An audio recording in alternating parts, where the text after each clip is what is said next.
Breaking news आहे अवां सां शेयर कयूं पिया। टंडो बागो में ॻोठ जान मोहम्मद चांडियो में 9 सालनि जो नींगर नांग कखण सबबि फौत थी वियो आहे। दिलशाद अली पुट असलम चांडियो खे नांग कखे विधो तालके अस्पताल मुंतकिल कयो वियो। नांग जे ज़हर खां बचाव वारी वैक्सीन न मिलण ते बदीन मुंतकिल कयो वियो। बदीन पहुचण बाद नींगर ज़हर जी सट नसंदे फौत थी वियो। अफ़सोसनाक ख़बर अवां सां शेयर कयूं पिया। टंडो बागो जे ॻोठ जान मोहम्मद चांडियो में 9 सालनि जो नींगर नांग कखण सबबि फौत थी वियो आहे।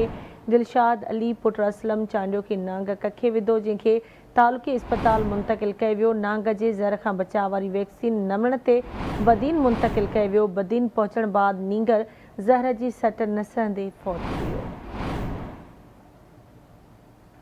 अहम ख़बर अवां खे ॾियूं पिया टंडो बागो मां, जिते ॻोठ जान मोहम्मद चांडियो में 9 सालनि जो नींगर नांग कखण सबबि फौत थी वियो। दिलशाद अली पुट असलम चांडियो खे नांग कखे विधो, जंहिंखे तालुके अस्पताल मुंतकिल कयो वियो। नांग जे ज़हर खां बचाव वारी वैक्सीन न मिलण ते बदीन मुंतकिल कयो वियो। बदीन पहुचण बाद नींगर ज़हर जी सट नसंदे फौत थी वियो।